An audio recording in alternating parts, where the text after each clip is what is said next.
It's wonderful to meet you. Thank you so much for taking a minute out today. I appreciate it. Oh, thank you. You bet. So before we get into your good work, I want to know this. 6 years ago, this pandemic was changing the world, changing all of us. How did you get through that era, and how has it changed the way that you conduct business and live today? Uh, well, I've worked from home since 1991.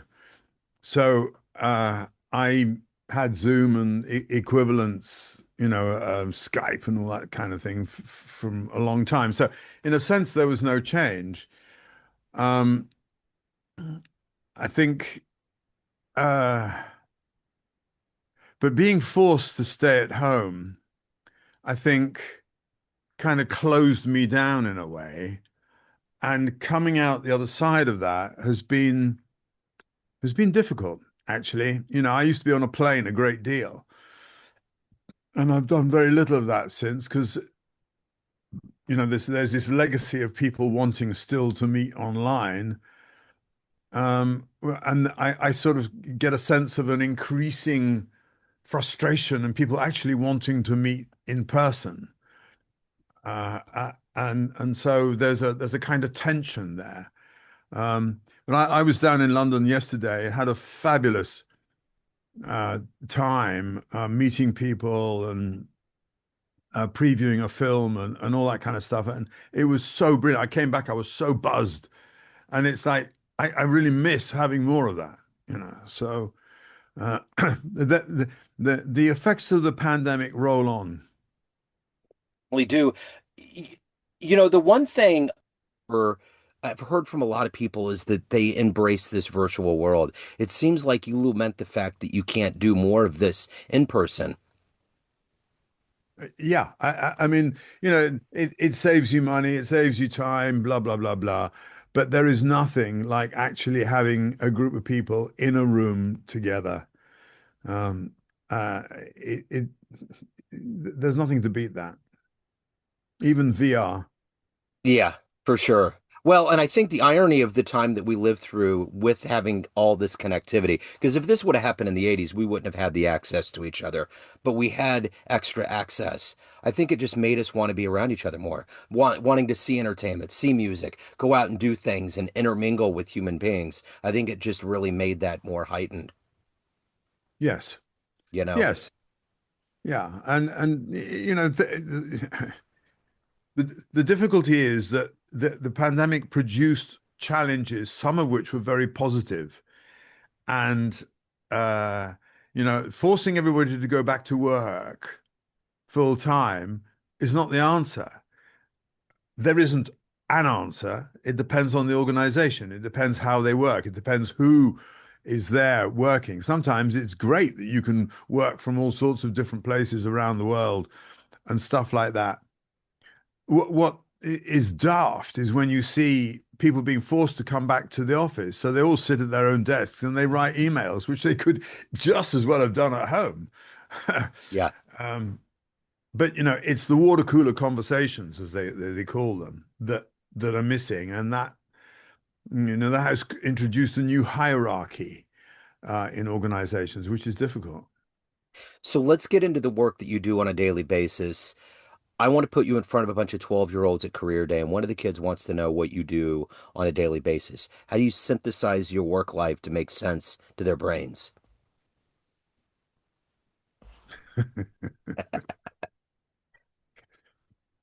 No 2 days are the same.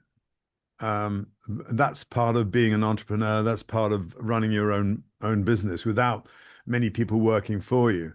I have to be the marketer. I have to be the creator. I have to be the client interface. I have to, um, uh, uh, well, I've just written the book, so I'm promoting a book now, which is a new kind of marketing, quite apart from all the effort that went into writing the thing in the first place.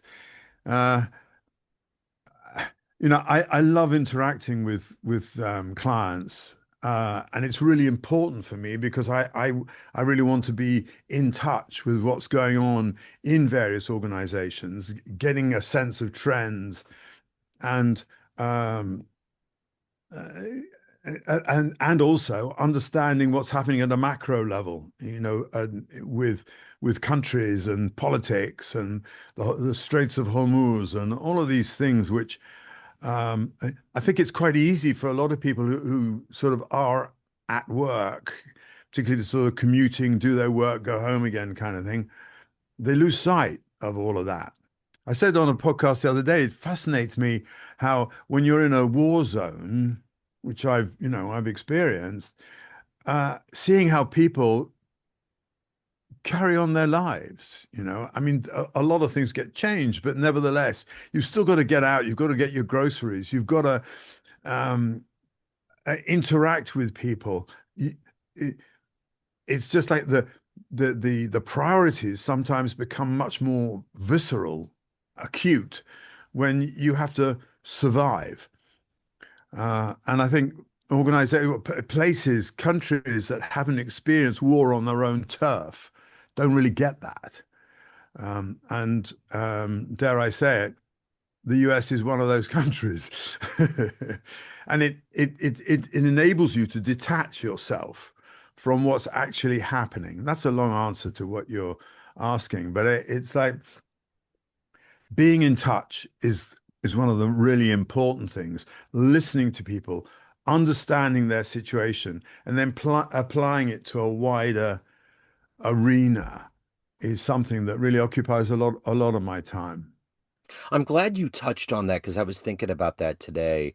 I'm listening to a book by Rick Steves. He's a travel guy and he goes all over the world and he experiences different cultures. And the book is about travel. You should travel to make a political statement, which means once you learn how the rest of the world rolls, and a lot of countries in the world deal with war on a regular basis on their homeland. They were just talking about the EU and they were talking about Europe and how the socialized idea of what they do makes so much sense because everybody feels like they don't have to go bankrupt and they're propping up humanity. There's a more humanitarian notion of things.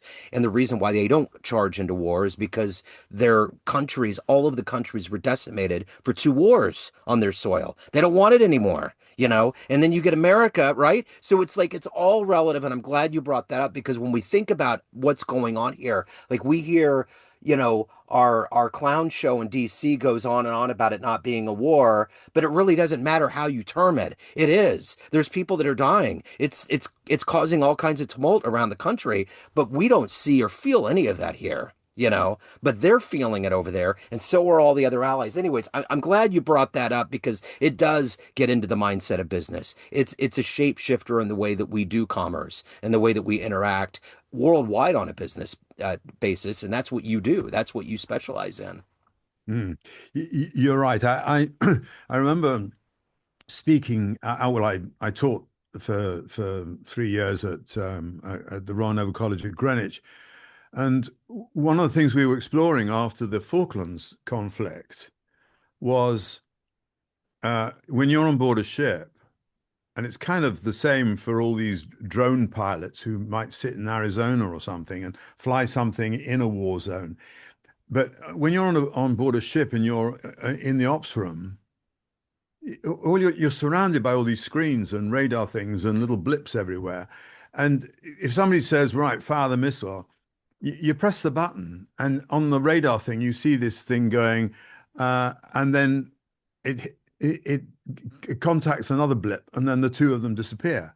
And you think, oh, you know, what did I have for breakfast this morning? Meanwhile, there's this devastation that's taken place and death. And it's so easy to distance yourself from it, as opposed to someone who, in the classic sort of sense, has a bayonet on the end of his rifle and has got to go there and look the enemy in the eye.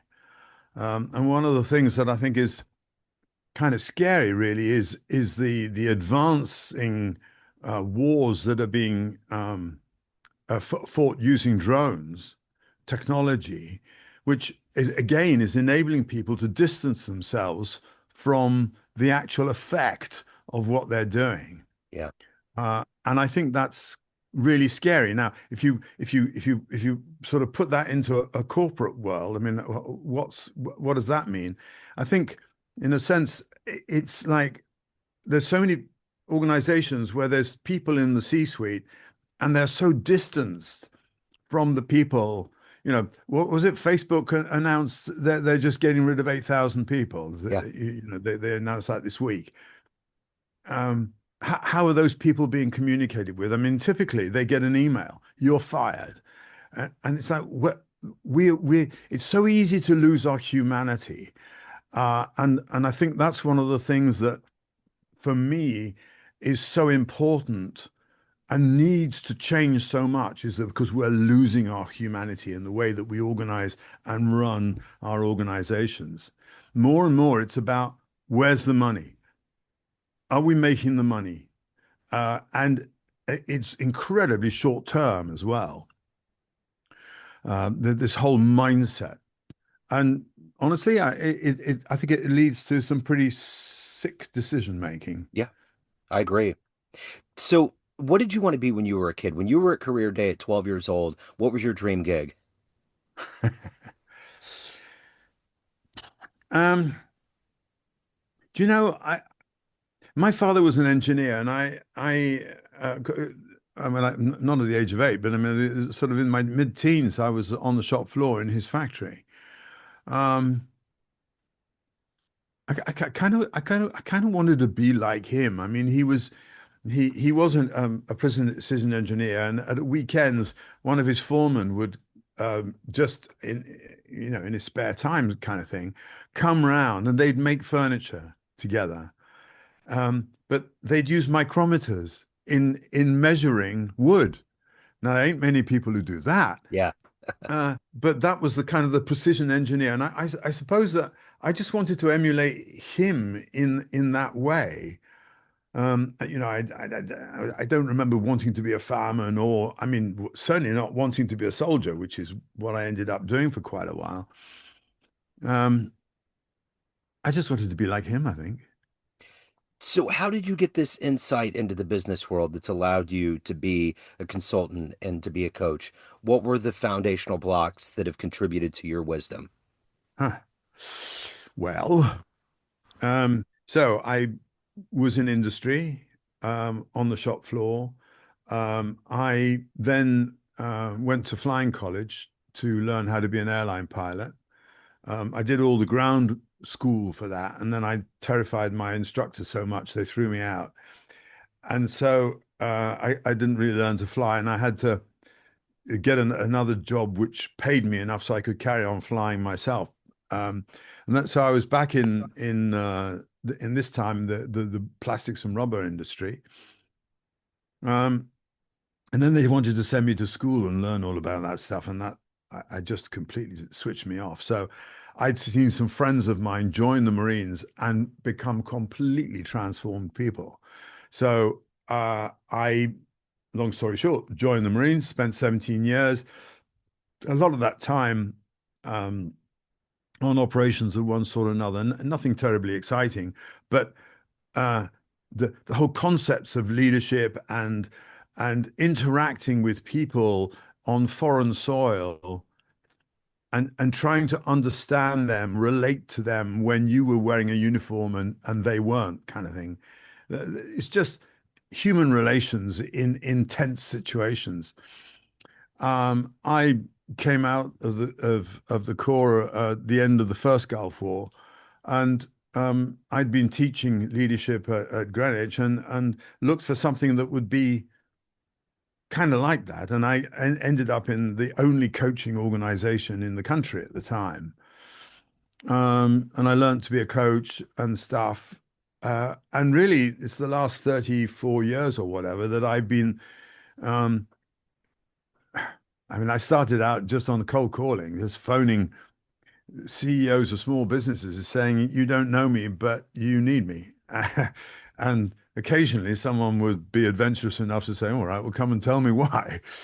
And it's interacting with people in the C-suite, dealing with their issues, dealing with their problems, and holding their hands through these things in so many different environments. And then I went and did a master's degree in the psychology of change to help me understand what the hell I was doing, really.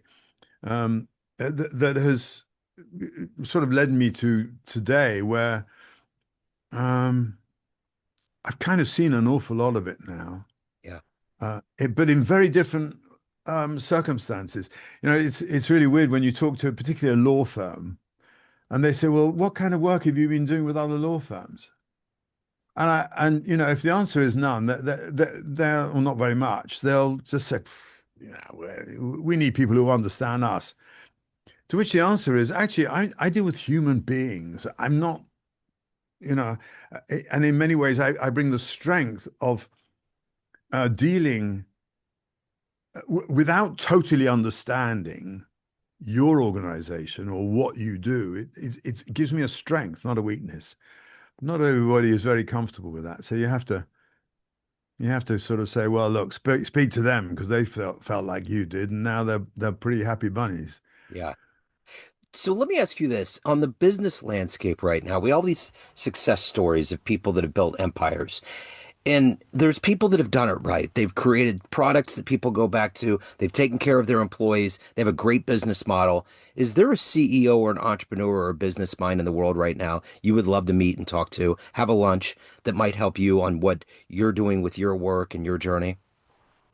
I'd meet with Yvon Chouinard, the founder of Patagonia.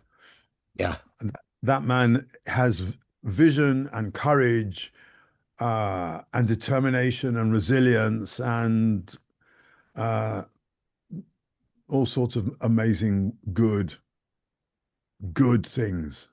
yeah, Good things. I could say a lot about that organization, but I'd love to meet him and kind of be associated with him. I mean, on the book, the foreword has been written by Dean Carter, who was the head of HR and shared services in Patagonia for 6 years. And the stories he tells about the place, I mean, it just makes me, oh, I want to get in there. I want to talk to them. I want to yeah, learn from them. yeah. Uh, Well, we've put it out in the universe. So talk to me about your book. Talk to me about the journey. I mean, when you write a book, it's a massive journey. What was the idea that sparked you to want to put this out into the world, and what was kind of your overarching vision for it? well, I don't think there's one idea. When I lived in the States for 6 years, and when I came back to the UK, I got some consultancy work in a bank, one of the big banks, and it was an um, it wasn't a horrendous experience, but it was interacting with an organization that was going through a horrendous process, uh, and I learned a great deal from that, but um, I don't think it brought out the best in me. And really, at the end of that, I sort of took time out and went around the world. I did retreats in many countries, learning about myself, and trying to understand who I was and what I could bring to the world and the organizations that I was interacting with. And so that uh, there were a number of things that came out of that. I did a darkness retreat in India, and really out of that, the name Serenity in Leadership came. So that sense of uh, because the world is so crazy, you can't just have a model of leadership like we used to have, like a lot of schools still teach. You've got to have actually an access to your own inner wisdom. So there was a whole process of understanding that, and the more serene you are, the easier it is to hear your own inner wisdom. So there was there was that. And a number of the other retreats really exposed to me. Well, I've got to go back because in 2013, I was at the OTC, the Offshore Technology Conference in Houston. And there was it's a long story, but there was the head of Petrobras, the massive oil company, and the CEO at the time was a woman. And she gave this talk about what it was like for her, particularly in Brazil, going up through the ranks of an organization, ending up as the CEO. And she talked about abuse, and this, as I say, long story short, her message was, this is not for women. This is for men to step up and and bring a rebalancing, not a make way for women, no, but bring them in because we need their wisdom. And I heard that message. I mean, I really heard it, and it went woof straight into me. So I was really fascinated in the masculine and the feminine that we all carry in various things. It's nothing to do with men and women, but where is the feminine in our organizations, in our world, in our societies? It's it's been squashed, it's been suppressed. And wherever it's suppressed, you get a dysfunctional masculine that sort of just parades itself uh, in a really disgusting way. And that's what we've got in so many places and so many organizations. So there was the inner serenity, there was the masculine and feminine. And then I went to a talk actually at my bank, funny enough, and it was a talk given by this lady, Isabella Tree, who had, with her partner, rewilded um, their 3,500 acre estate because they couldn't make it work using conventional things. So they just took their life into their hands and said, right, that's it. We'll let it go. They tore down the fences. They introduced stone animals. And 25 years later, the place is amazing. It's amazing. They're making a lot of money, by the way, but not by conventional farming at all.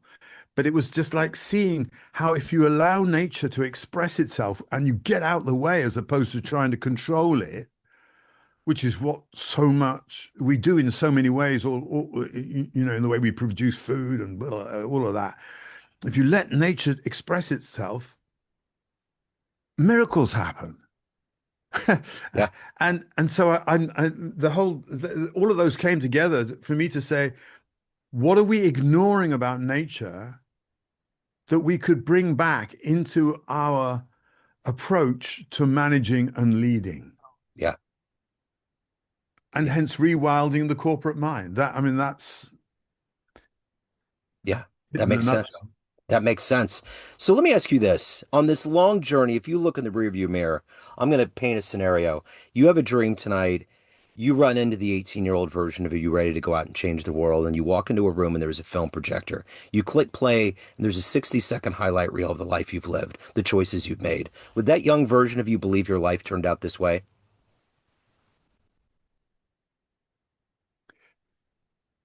Um, I always remember Steve Jobs, in that in commencement speech he gave in whatever it was Yeah. to was it Harvard? And he Stanford, I said, believe. Stanford, that's right. Yeah. That's right. And he said, you can only, as you go through life, there are all these touch points, but it's only when you look backwards that you can make sense of all these moments. I'm paraphrasing, but Yeah. you understand. So, Yeah. so um, I'm not avoiding your question. It's like looking forward. 18 years old, I knew nothing. Yeah. I was, I mean, I was, just coming out of boarding school, and I didn't know anything about anything. And so, uh,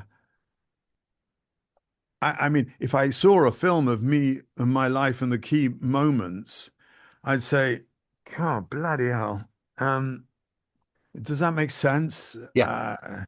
That I've made some big mistakes, hey, but it's got me to where I am Uh-huh. and to who I am now. Yeah. No, no, I get it. And there is an existential notion to that. I think sometimes it's just better to look forward, deal in the now. Yeah, because then you pull in the possibility of regrets and all of those things. It's a big question. So let me ask you this. Let me chisel this down. In that 60-second highlight reel of your life, what are you the happiest about, the proudest of? Um, I think my children. Yeah, That's been a bumpy one, but I think that they're good human beings. yeah, Um, I This book that I've written, yeah, having gained the Green Beret, I don't want to lose sight of that. That was tough. yeah, Um, when I worked in the Ministry of Defense, it was after the Falklands, and all the civil servants were resisting the concept of PTSD because they could see that it was going to cost them a lot of money if they accepted that there was such a thing as PTSD. And I went to war on them with that, and actually managed to persuade people that PTSD was a thing, and that they ought to stand up and take some responsibility for it. I felt pretty proud about that. yeah. So let's get to the true crossroads of your soul here. Everyone has a perception of you, family, friends, clients, everyone that knows you, but you run the show. What's your perception of you? Who do you think you are? Mm. Well, I'm just beginning to learn about human design, and I'm a projector in human design. So, one of the things that I have to let go of is wanting people to come, wanting to be able to reach out and ask for things when actually I've got to make myself attractive so that they come to me, and that's been very difficult to manage. Um, who who am I? Um, I'm a change agent. And I'm a guy who skis in virgin snow. I've always been at the edge of things. I knew there was something that was going to happen before the pandemic. I didn't know what it was, but it's like I was talking to people about being prepared. And after the pandemic, I said, that's a rehearsal. There's something else that's coming. 26, 27, 28. There's something else coming. Don't know what that is, but we need to be prepared. So I'm now a voice calling for self-awareness, doing away with this sort of the guru thing and people saying to people, "Oh, tell me what to do." No, look inside, Yeah, listen to yourself. That's where the wisdom is. So yeah, I'm speaking, and it's difficult because I tend to say things that either people it doesn't make sense in their immediacy of today. But I'm hoping that still some people hear me, like just like with the book, a lot of people really love the book, but I'm not giving them a solution. I'm giving them roots into themselves. hmm yeah. I totally get it. So if anybody wants to get a copy of Rewilding the Corporate Mind, they want to reach out, they want to hire you, they have questions, any of the good business, where do they go? Ha. Well, I have my website. It's serenityinleadership.com. I'm on LinkedIn, and I love to communicate and meet people on LinkedIn. It's Thom Dennis, Tom with an H, and Dennis Dennis. The book is on Amazon, and for those who don't want to deal with Amazon, it's now available through bookstores. Yeah, but you need even if you get it on Amazon, I'd love you to go into your local bookstore and say, "Hey, this is a good book. Why haven't you got it on the shelves?" Uh-huh. That's right. That's right. 100%. Well, I will get all these links in the show notes. Thom, thank you so much for your time today. Best of luck with the book. Best of luck with everything. This has been wonderful. Thank you, Joe. It's been really good to speak with you. Yes.